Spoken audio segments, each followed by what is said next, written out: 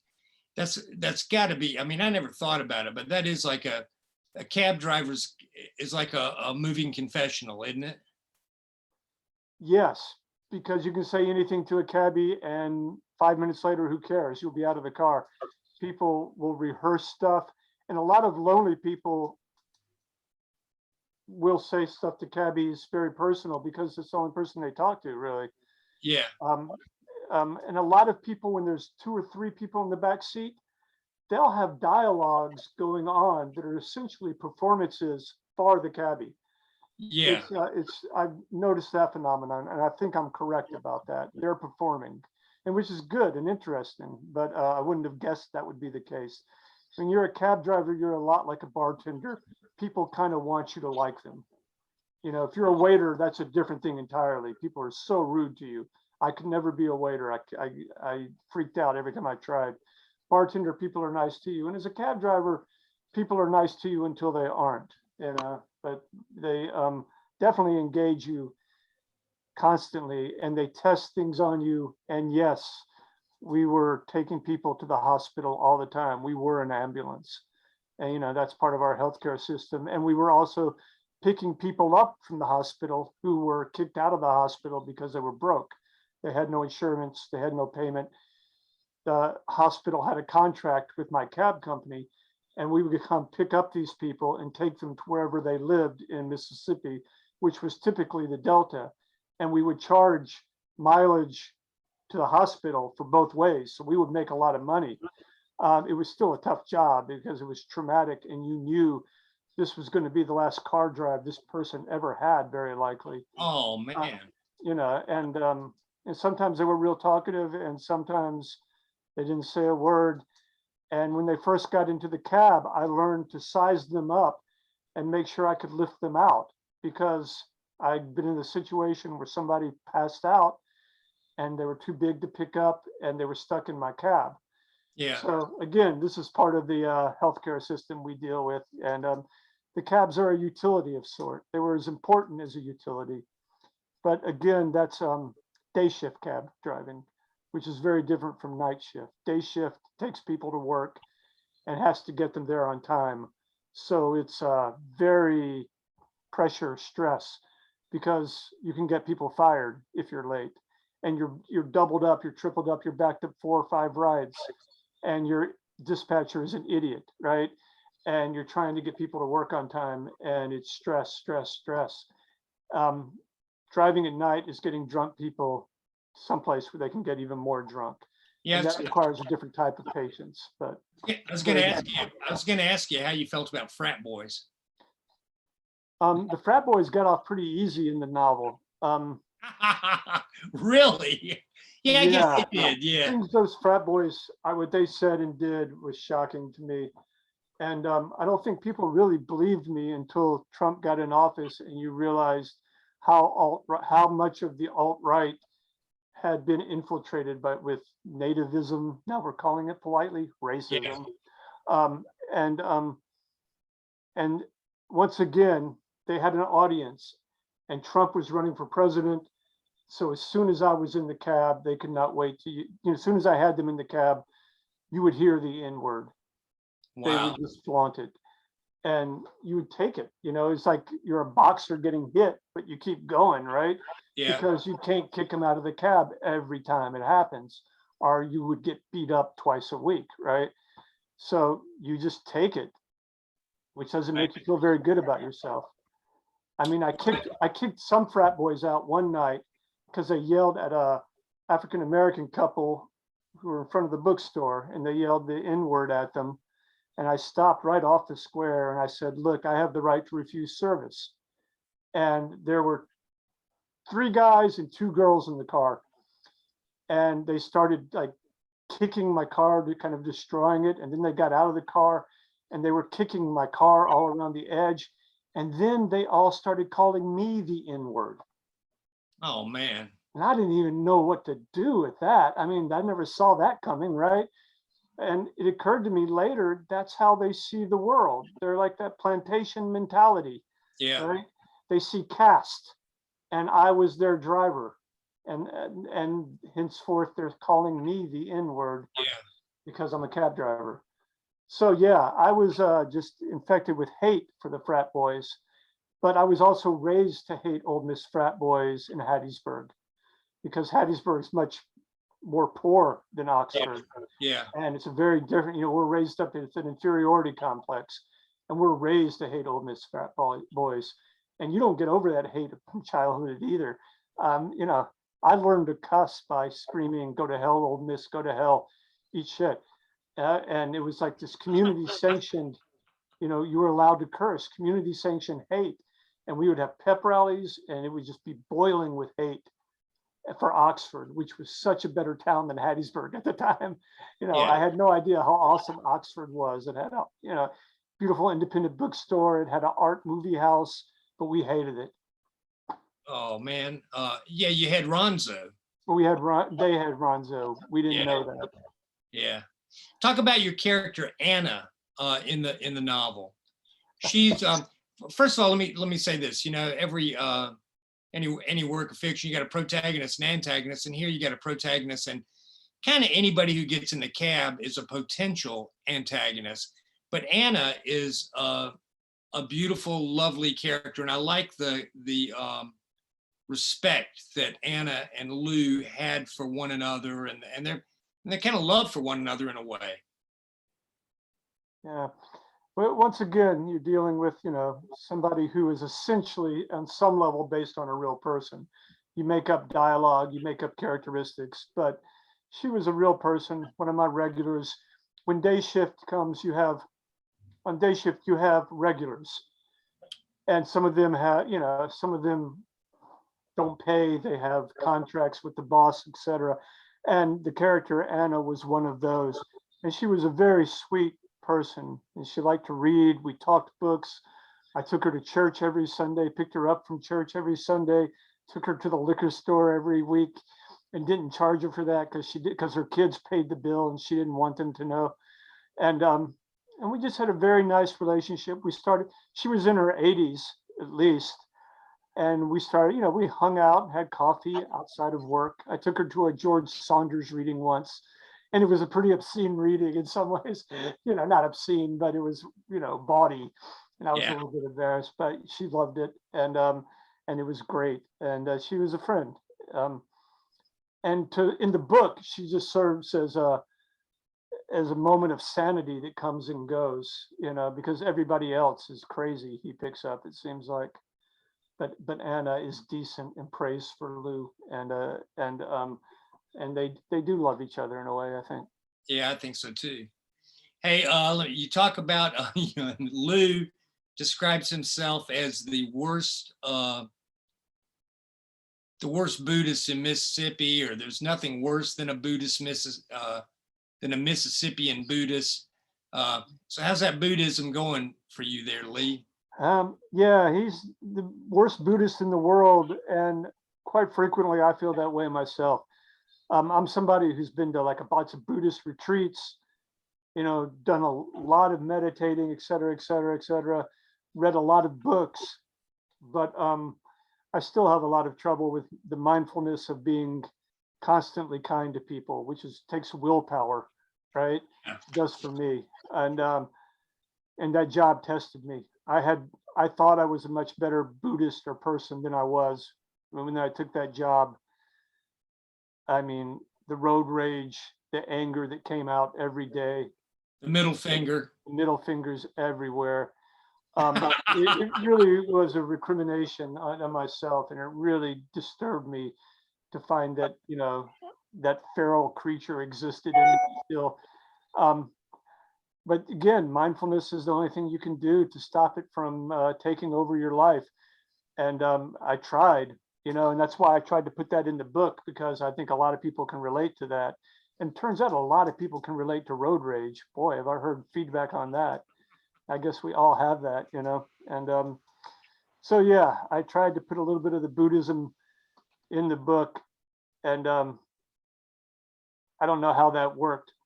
It probably wasn't expected in a Mississippi cab driver novel. Yeah, toward the end of the novel, you have, I don't know if this is,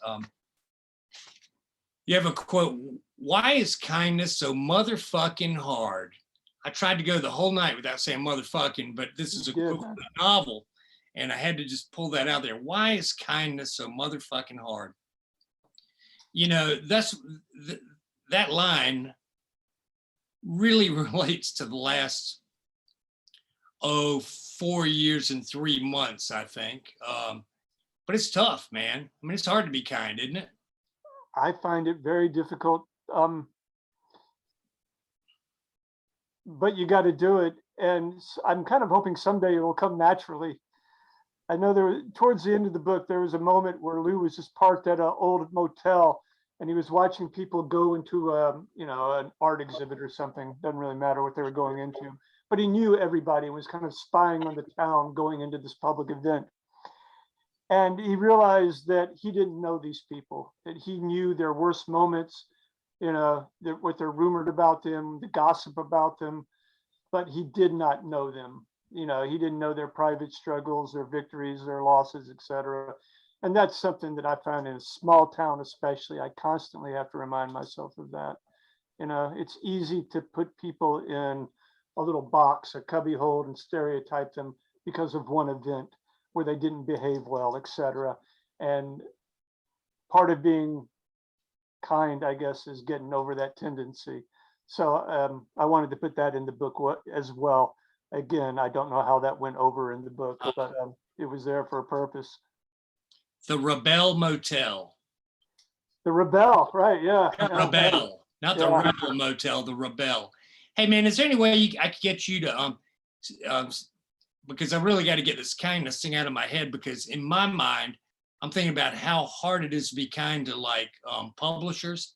Oh, never mind. Hey, Craig, I see Craig Poplars is here. Your publisher. Okay. Is there any way you could read a little bit from the novel? Would you mind? A little bit. It won't be very long, but I've got nothing but kind things to say about Craig and Tin House. And in general, I have vicious things to say about the publishing industry, which has not, I have kind of an S&M relationship with publishing. And but I love Craig. I love Craig. Craig and I go back to Algonquin from 2002 or something like that. So Craig, last time I saw you, George, you were wearing an ankle bracelet. Yeah. Things got weird, man. Yeah, I heard a get out of jail story the other night from Lisa Hoover, by the way. All untrue. But yeah, the whole experience. Oh yeah, I have to go to my other readers. The whole experience with Tin House has been a dream come true, including the artwork on the book, this is the hardback, which is already awesome because they used my actual air fresheners to make the book cover. And then that's what I was going to mention too was who got killed recently because they had an air freshener on the back. Somebody in Minnesota too. But I love that armadillo on the paperback. I've not seen an actual paperback that is being sold at Hub City Bookshop that Jackie's showing that I hope y'all buy. But that's a great cover too. Both covers are great. Yeah, I love them both. And, of course, you're grateful for great covers. And Tin House, the whole experience has just been fantastic from beginning to end. It's been a dream come true. Hey, before you read, I want to also bring up, for those of y'all on here, that I want you to tell me what you think about Guitar George, who knows all the chords. Oh, wait, there's Jack Sonny right there. Jack Sonny from Dire Straits shaking his head at me, saying, shut up. Okay, go ahead. That's quite the intro there. All right. Yeah, I do what I can do. Once I get a read a brief little part here because it's weird to read in your living room to yourself. This part is one of the opening chapters. It's called Opposite Earl, who was also a real customer. They never tell you what they were in for, only that they just got out. This one's a handsome white dude, mid-30s, a few missing teeth, a few prison tats, who's in a fantastic mood. He's carrying a 12-pack of Bud Light when he slides into the back of my town car and tells me he's just been released from Parchman, and then gives me the name of some street in the Bethune Woods project. Says it's an old girlfriend's house. Man, is she going to be surprised to see me, he adds. We're at the mobile station near West Gentry Loop, waiting to pull into traffic. Maybe you should call her first, I suggest to the rear view. Man, I don't even know her number, been so long. She's probably married, divorced twice. We hit the 4-lane and head east toward the largest of the 5 projects I didn't know existed before I started driving a cab. These projects are arranged like black moons around a white planet. And it's my job to ferry kitchen workers into the square or wherever it is they work. A $20 bookend on the job that pays them maybe $9 an hour. It's late spring, mid-afternoon, but already feels like summer as I drive under the Fordyce Bridge past campus. As I do this, I'm wondering if Uber will steal all my rides from the projects. I've never used an Uber and don't understand how that works, but my hope is that when they come into town next month, and it's not just a rumor anymore, Uber will shun the projects the same way all the other cab companies in town do. Bethune Woods is one of our nicer projects. It has a suburban facade filled with the evilest speed bumps in town, fronting the grim row of public housing apartments. Damn, my fare says as the Lincoln bottoms out over the first speed bump. You get used to it, I tell him. Is it yours? He asks. Nah, company car. I get to keep it at my house. I mean, as long as I put in my 70 a week, I do. 70 hours a week? Man, that sounds kind of dangerous. I laugh and tell him I know guys drive 90. Our destination turns out to be a beater house. Somebody has stolen the garage door and a plastic wave of kid junk is cresting into the driveway. The lawn is that bright green ryegrass with brown jigsaw pieces where somebody sprayed ant poison. The one catalpa tree is either blighted or a late bloomer. No cars, all the lights out. Man, can you wait here a minute? I'm just going to look-see inside. Leaving his beers on the floorboard, he rings the bell and waits, combs his hair back with his fingers, then knocks and waits some more.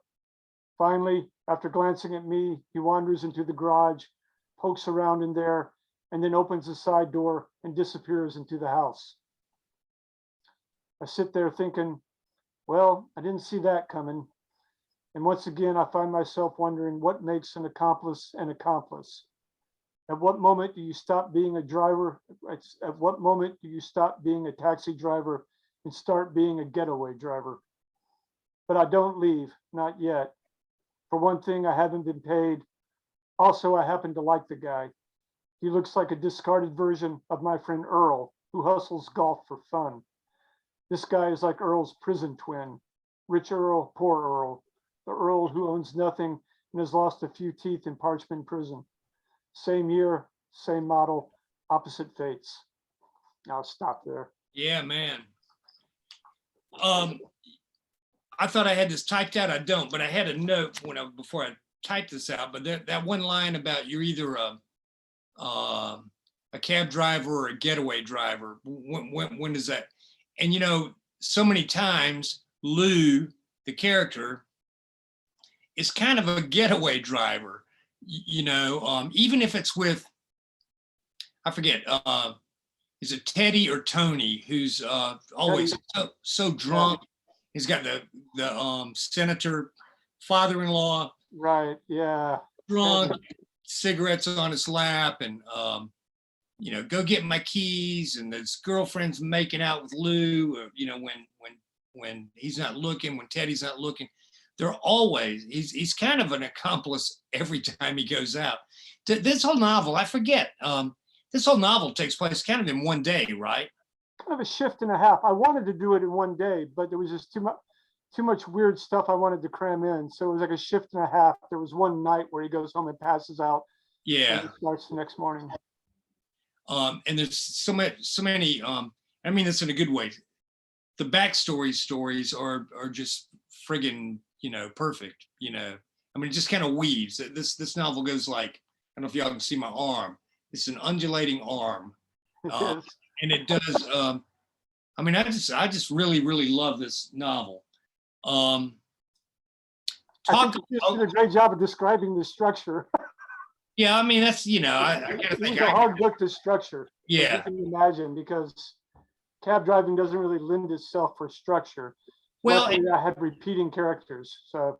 and it could have gone, if in the hands of someone like me, it would have gone, and then I picked up this guy, and then I picked up, but it doesn't go like that. I mean, it's just like, it's really interwoven. This is just a beautiful novel. I'm glad the guy works for All Saints Cab Company in a weird way. I mean, that's kind of ironic. The place is called All Saints because no one's, except for Anna, no one is really a saint. And Lou, I guess, is a saint.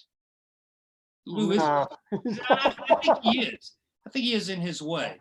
Hey, I drove for 2 companies in Oxford, and one was called Flying Tuck, and the other was called Angel Taxi. And so Angel Taxi, and neither of them are in business. They've both been run out by Uber, so they're both gone now. But Angel was was the first taxi cab company in town, so it had a long history in Oxford. And losing it was a loss. It saved a lot of lives. It got a lot of people to work. It got a lot of drunks home. There's one moment where Lou realizes his boss, who drives him crazy, has probably saved more lives than the average, surgeon.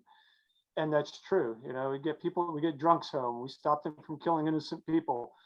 And there's so much truth to that. And we lost all our cab companies to Uber. A few new ones have opened up, but it's nothing like it used to be. And I'm sure it's the same all over America now. Talk about, I saw like in the acknowledgements that you thanked Joey Lauren Adams, the actress. Yeah. One time I was there in Oxford doing a reading and came up to City Grocery later, and she bought, God, there must have been 50 people there, and she bought fried chicken for everybody. What she, talk about a saint. But how did she get you that job? She got me hired at another taxi. She got me hired at Flying Tuck, which was the opposite of that job. It was but it was driving at night, and we were driving these electric golf carts, and with open carriages in the back where people could play their own music. The students could. It was a nightmare. I made a lot of money on that job. I was driving that job on the night that we thought Hillary Clinton was going to be elected, and that didn't happen. Trump got elected, and I was driving. Oh. And I just had frat boys all that night telling me to keep driving around the square, and they were just chanting "Build the wall." And it was the most depressing night of my life. But yeah, so she got me that job. And we were talking earlier, just moments ago, about how difficult it is to be nice all the time. And it's something I learned from Joey again and again, because she was a celebrity in a small town. And there were times she was so kind to everybody constantly. Yeah. And she had that mindfulness, she worked at it and she did it. And I'd observed her for years, just being nice to people. And I knew she didn't always want to be. I knew she wanted to be doing something else quite often, but she had that stubbornness, and that she was raised right. And so she was an inspiration. She was the reason probably I moved to Oxford. I was in a beer garden. I had lived in Vermont 20 years, and I'd never met one person who had heard of my novel or read my novel. People didn't know me as a writer at all, and that was fine. But that was the way it was. I guess it was kind of depressing. And when I moved to Oxford, people had read my first novel and talked to me about it. And suddenly I was at a beer garden, and this woman who I was walking towards me, who was just, glow in the dark, beautiful, comes up to me and introduces herself and tells me she's been trying to get directors to make my novel into a movie for years. She says, I've given away so many copies of your novel to directors. Wow. And I just could not believe it. I had never met anybody who'd even read my novel. Yeah. And so I thought, well, I'll just stay in Oxford. Essentially, I did. My son was 18, and it was cheaper to live in Oxford. And So I just decided that night I'm going to stay here. And I remember when I first met her, she I did a reading and I said, any questions? And she raised her hand. I didn't recognize her, but I recognized the voice right away. You know, she's got that, yeah, of course, you know, trademark. unmistakable voice. Yeah. Let me see what else I got. I ain't got any more. I don't think I have any more questions. Let me look. How we doing time wise? We got 2 or 3 more hours to go. Listen, just Really? no. It's I want. 4:20. It's 4:20. We should probably talk about the chemicals of writing. Yeah. Yes. Is everybody? Craft lecture. Is everybody got some? Everybody got some potato chips or pretzels or something? It's 4:20.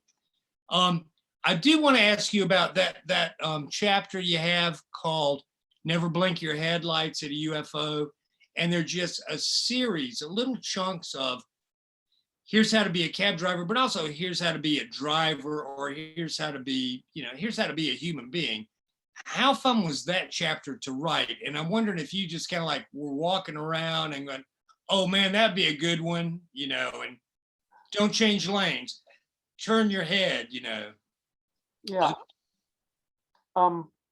I started making that list not for the novel. I was just making it in my head and I started writing it down. It got pretty elaborate and I thought, you know, it's a pretty good list. And then I was working with the novel with my editor, Tony Perez, who's a fantastic editor to work with. And we had a novel that, you know, was not the longest novel in the world. And I was kind of thinking like adding another chapter. And then it occurred to me I could add these driving lists, this driving rules. And what I did was I went back and rewrote them, trying to incorporate the themes of the novels into the rules. And also I wanted them, the novel has at least it's a theory, I think it's correct, that we tend to remember the obscene. We remember obscenity. Elizabethan memory systems are based on the idea of creating body images in your head and using those as memory triggers because we remember the obscene. So I wanted the driving rules to be dirty so people would remember them. And I wanted to write enough good rules that if 1,000 people read my book, I might save somebody's life. You know, I might prevent a wreck from happening. Yeah. And so I made sure they were actually good rules and I worked hard on them. A lot of people have told me that's their favorite part of the book, which I find somewhat discouraging. But yeah, it's not my favorite. It's not my favorite part, but I respect that part so much. You know, I go, man, my favorite part's Samantha. I'm sorry, talk about body, but and I won't. That would what do they call that thing when you got to alert someone before you easy word. People say it all the time, like, here's a warning. Here's a warning. I don't want to give you the plot thing. So I don't spoiler alert. Spoiler alert. I don't want to give a spoiler alert, but getting to Samantha to me is worth the ticket price. Yeah. She was one of my favorite parts of the book too. And Samantha, we talked about her earlier before we were on camera, but she was the escaped sex addict from the rehab center who had crawled out a window with a bunch of bags. Because if you leave a rehab center early, they don't give you your luggage and cell phone back and stuff like that necessarily. You sign something ahead of time saying they have the right to keep it and they'll mail it to you. So they're trying to discourage you from leaving. Samantha had checked into the rehab for sex therapy and discovered it was just heroin addicts. And so she escaped and called a cab. They called it from the office and she didn't have a phone. They wouldn't give her a phone.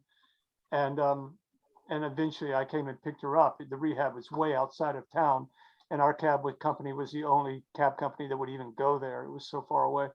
And gave her a ride to Memphis and put that into the novel as well. Yeah, but that once again shows the limits of my imagination.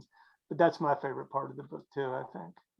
There's somebody here on with us that says Shannon Caldwell, but it's Shannon and Scott Gould, and he'll tell you also that when I escaped rehab, they wouldn't give me back my bottles of bourbon that I'd snuck in there. I was really upset about that. Fuckers. God damn.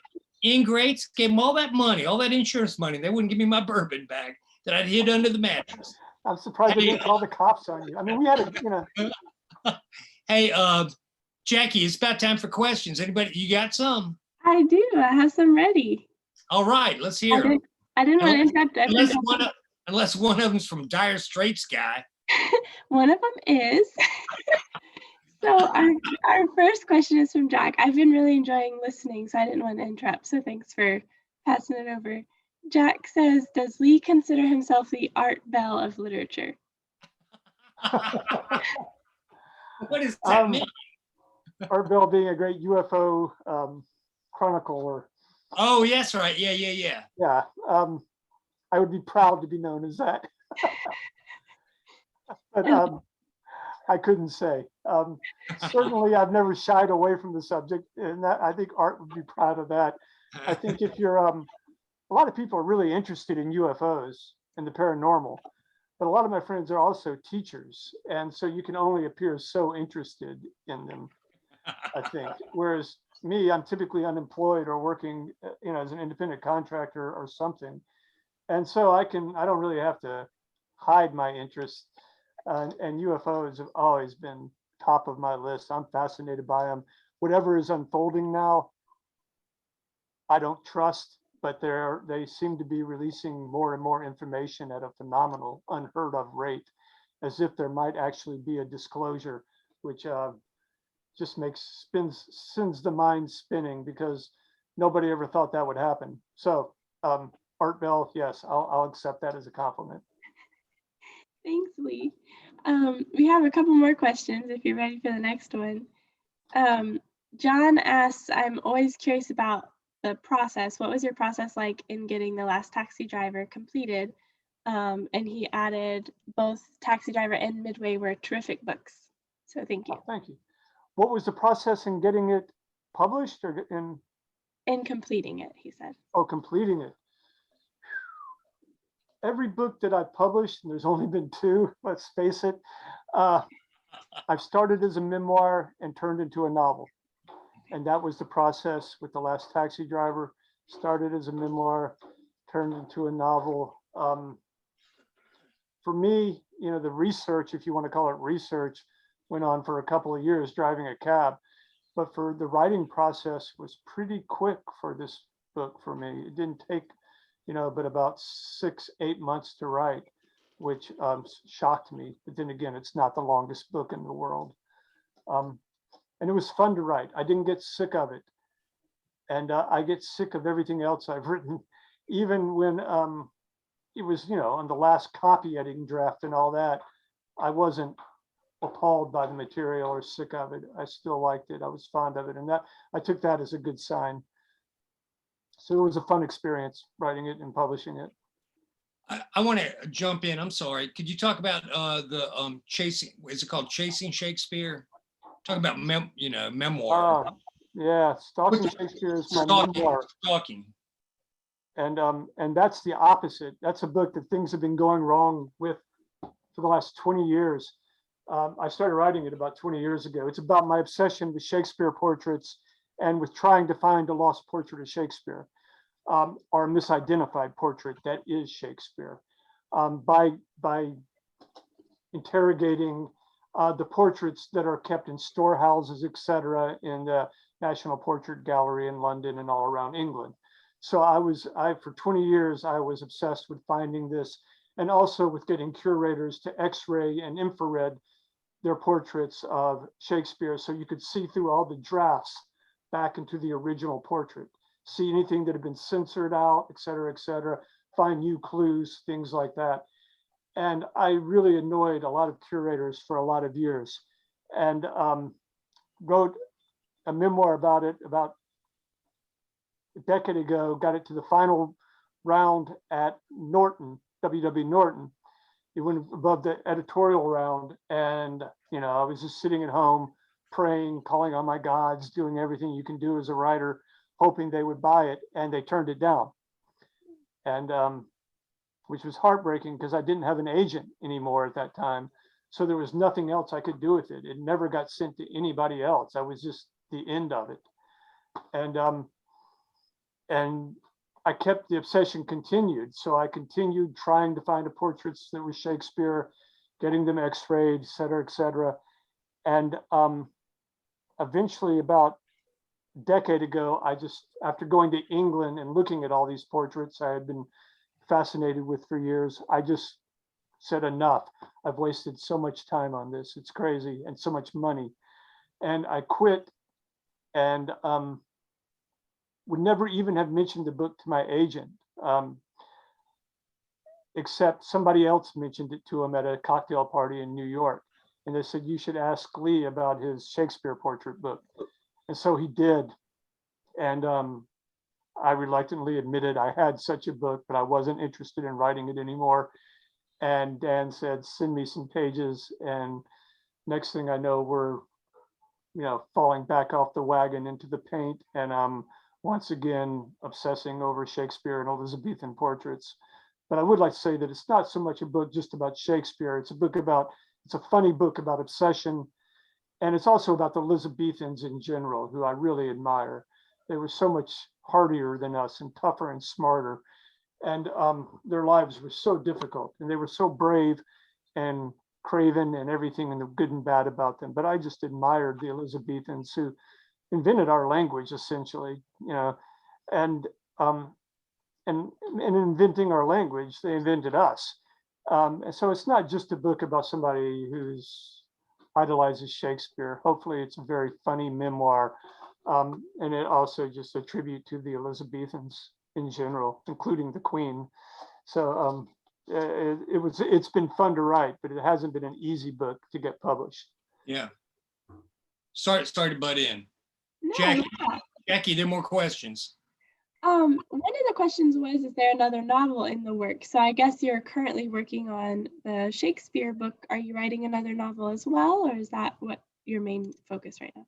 I finished the Shakespeare book this morning. Excellent, congratulations. It was so hard to finish, and I couldn't figure out why. And I was telling George earlier, I finally figured it out. This will be a good 420 story. Okay, so I go chemical to chemical. I wake up with coffee, okay, and then that wears out, and I'll take an Adderall, and I might smoke a little pot in the afternoon. I drink a little tea, right? And it's almost like you create these different personalities who can edit each other's work throughout the day.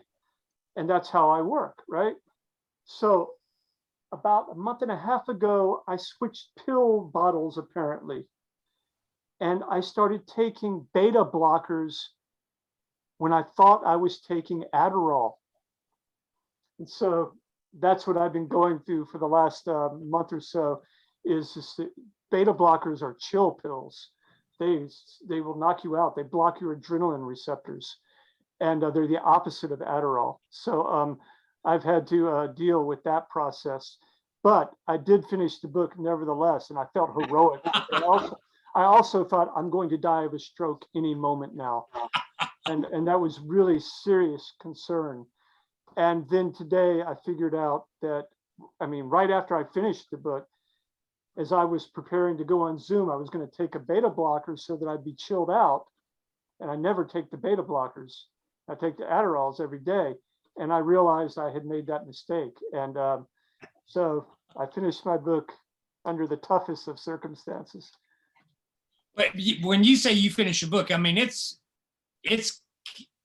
at copy editors, right? It's coming out. Right, that's the one draft we have left, is the copy editing. Yeah. And, which will be hell. But thank God I can, get back on Adderall to do that. Adderall would be perfect for copy editing. And, there's a line in Last Taxi Driver that go that I blew vodka out of my nose. It goes, comas running my family. You normally think about heart attacks, strokes, but comas running my family. And I kind of worry about you, Lee. I worry about the coma. Yeah, nobody wants to be in a coma, and all I can say is, sign one of those living wills and get the don't resuscitate part. Yeah. If you've gone through this with your family, it's horrible to watch. Comas aren't what we think they are. They're not these really deep vegetative states where people might be, meeting with angels or following the light. In reality, They're usually induced by doctors, and they keep you just under the threshold of consciousness so you don't die of a heart attack, and you feel terrible pain and you're writhing in pain for months and weeks. And you don't want that in your life. You want to sign a living will saying, do not resuscitate, is my theory. But I worry about that too. Jackie, you can ask another question before we all go commit suicide. Sorry. It's after 7. Are you okay if I ask a few more questions, or are you? If unless we're, I guess people can just leave. So yeah, that's fine. Yeah. We had a couple people come on late, so Daniel says, Lee, I love that you made some space on the page for Bill Hicks. There's something in Lou that reminds me of Bill in terms of that unique blend of angst and intelligence, and occasionally kindness. Can you say a bit about your relationship to Bill Hicks and why it was important to bring him into the novel? That's a good question. I think it was just one of those, my obsession at the time was Bill Hicks. I had recently discovered YouTube, and was just going back and looking at all his routines. His humor was important to my upbringing. It was a Southern suburban humor, and it was righteous in its own way. He was after the jerks, the people that he went after, the people he should have gone after, the comedians should go and need to go after. So there was something noble to him as well. And of course, he died young from cancer. And so there was a sadness to him as well. And I was very surprised to learn he had been buried in Mississippi. So that also affected the novel. But yeah, he was him and Richard Pryor were huge influences on me when I was a kid.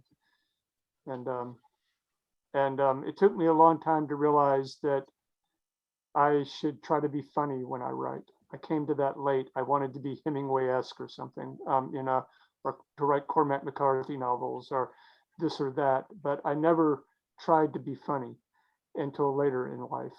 And I think that was kind of a breakthrough for me as a writer. And so it was people like Bill Hicks and Richard Pryor who had huge influence on me. That was a really great question. I appreciate your answer on that. Mary Alice asks, do folks ever recognize themselves as the basis for your characters? Because we were talking about how close it is to real life sometimes. So do they recognize themselves, and what happens if they do?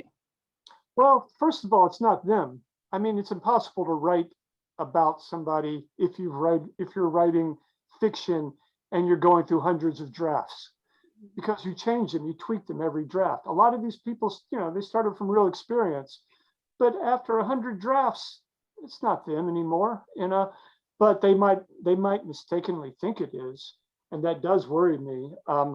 I got a call from a cab driver, and I was thinking, oh God, he's going to kill me. And he goes, hey, I read your novel. And I was like, oh, and just frozen. And he said he liked it. And I was just incredibly relieved. But it could have been the opposite. And it could have been a different cab driver who might have had a different reaction, or somebody in town who might have a different reaction. I worried a lot about that. And knock on wood, hopefully that won't ever be a problem. But I definitely, being somebody who draws on real life, have been concerned that people will mistakenly think I'm writing about them when in fact I'm not. It's a basic. Perfect answer. Very legal too, right? Well, a couple more questions that are just a little bit off topic of the book, actually. Shannon asked, have you ever been to the UFO festival in Fife, Alabama? I think that's how you say it. No, I want to go right now. No. I mean, that's a short answer, but the other answer is I would love to. I love going to things like that, but I didn't even know there was one. Is it worth going to? Oh yeah, it's up on Sand Mountain, and they always have like a kind of a B-level music star. I saw Billy Joe Royal, play at the UFO festival in Fife, but that's Fife's claim to fame. You need to go to the UFO festival in Fife. It's in the summer. Why do they have a UFO festival? There must be some. Because they spotted one time in the 70s, I think it was. Everybody saw this UFO, so they decided, let's have a festival every year to celebrate seeing this UFO in Fife. Are they very jealous about Roswell? Do they like curse Roswell? Oh, they don't care about Roswell. This is Sand Mountain, Alabama, man. They don't care. You know. Well, I'm going to look into that. I would love to go to that. All right. All right. One more question for George.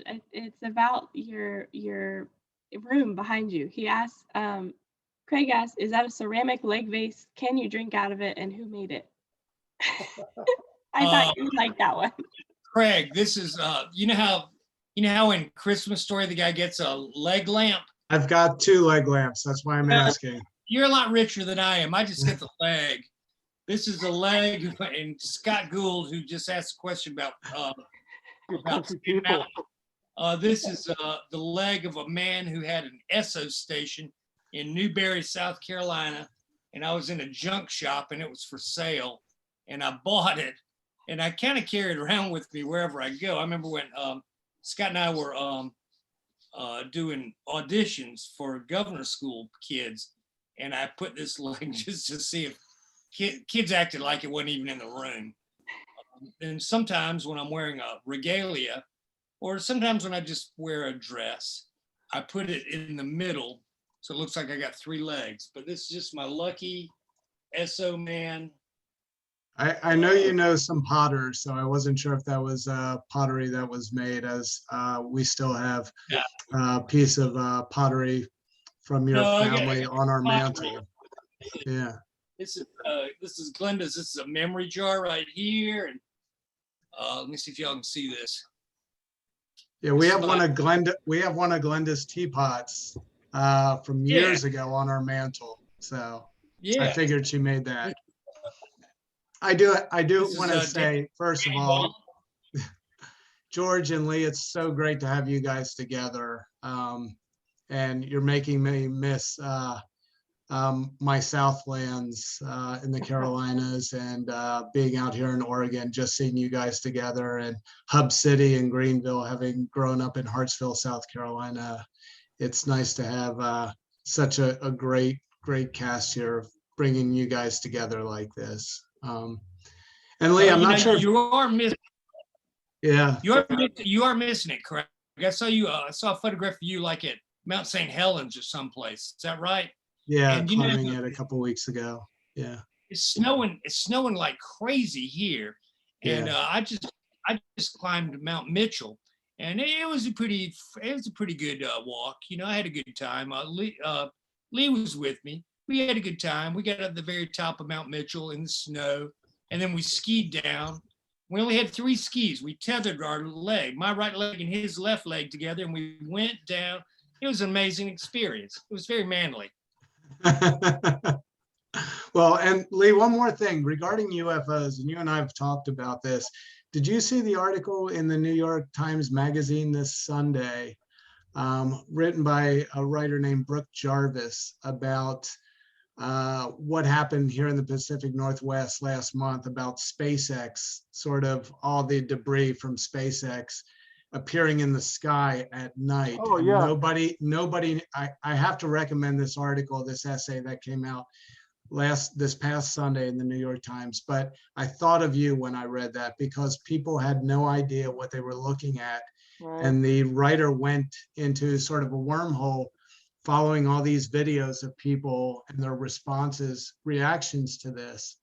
And it just was that idea of how we look to the heavens sometimes, even in this day of age, for those things that can't be explained. And what they were witnessing was beyond their comprehension. And it was just a beautiful essay. But I thought of you when I read that, the idea of sometimes you have to look to the skies to look for those unexplained things in life. But it reminded me a lot of Lou's character. I have not read that article, but I'll seek it out. I'm aware of the phenomenon, the SpaceX. It was beautiful.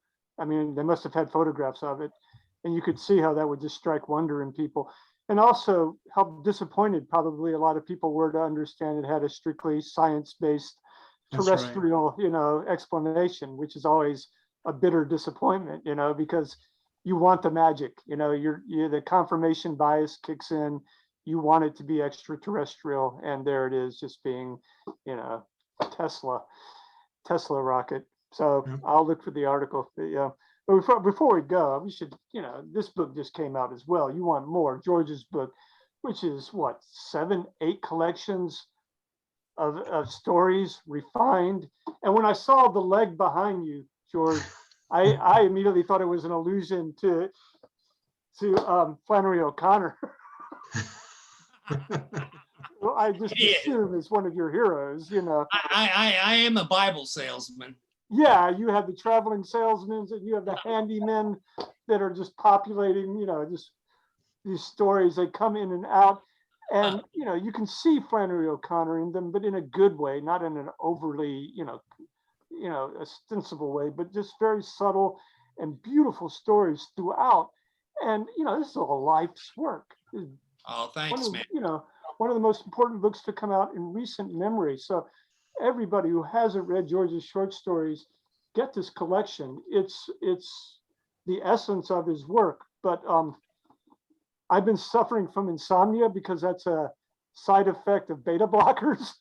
And that book puts you to sleep. So I've been up like at 4 or 5 o'clock in the morning, just laughing my butt off on these stories. But it's not any kind of cheap laughter either. They're insightful, they're beautifully written, and every sentence is funny. It's hilarious. Like somebody like me, like I might get a laugh every few paragraphs, but George has every sentence is complex, compound, beautiful sentence. I mean, just you have to be in love with sentences to appreciate it in some ways, I bet. But it's also just hilarious. One of the funniest books I've ever read in my life. And I read a lot of these stories before, but to go back and revisit them in this collection was just a pleasure, even though I thought I was going to die of a stroke from beta blockers. Thank you. I want Jack, before we stop, I want Jack has left. I think he went to go get his guitar. Did you go get your guitar, Jack? Come on, you gotta hit unmute or something. We can't hear you. Jack said, Lee, see you upstairs at the bar on Thursday night earlier. Yeah, well, I finished the book today. I'm heading for the bar any moment now. Are you? I think, hey y'all. Thanks Jack, so see much. you there, man. But yeah, I think the guys I'll see you up there on Thursday. This has been amazing. George and I have been like email pen pals for a little while. We've never met, and it's been fantastic. We have mutual friends, Tommy Franklin and Beth Ann Fenley, who are, my family here in Oxford. And the scene here in Oxford, it's a long story, but thank you all so much. This has been fantastic. These 2 cats write amazing stuff. And I gotta say, Lee, the opening line of what you read, right? They never tell you what they are in for, only that they just got out. I was like in.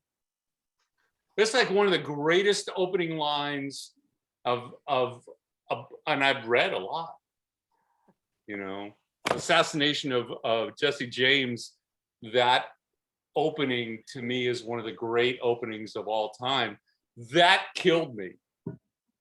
And I hope that someday, as I told George Saunders, that I can write something that great.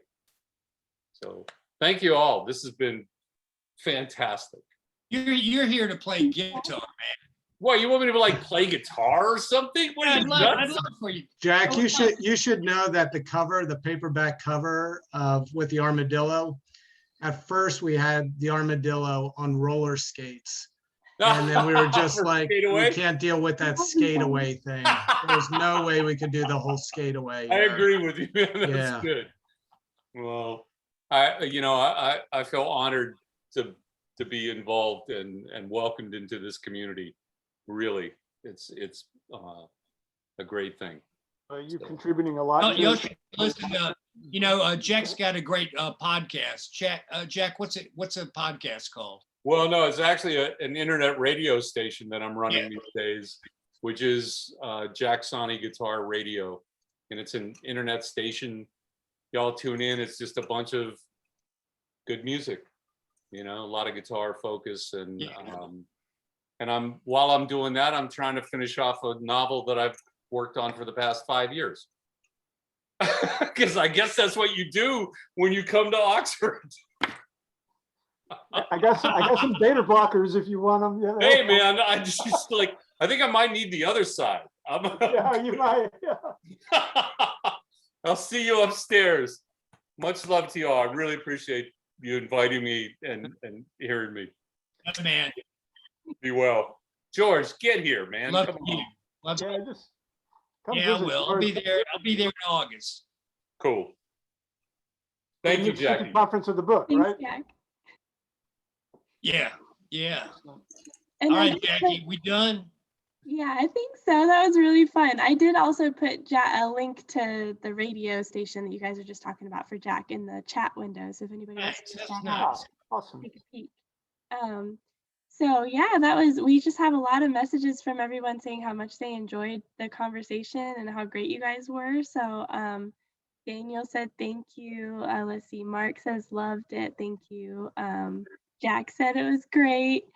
So just want to do a quick plug for Lee's book.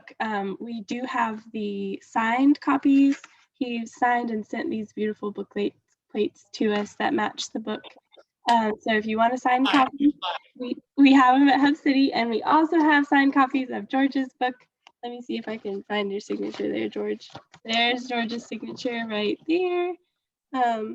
So we're really happy to have both of you guys here. Thank you so much. Lee, thank you for your time. George, thank you for your amazing questions. It's been really fun. Had a great time. Yeah, Great. me too. Thank you, George. Thank you, Jackie. Thank you, Hub City Books.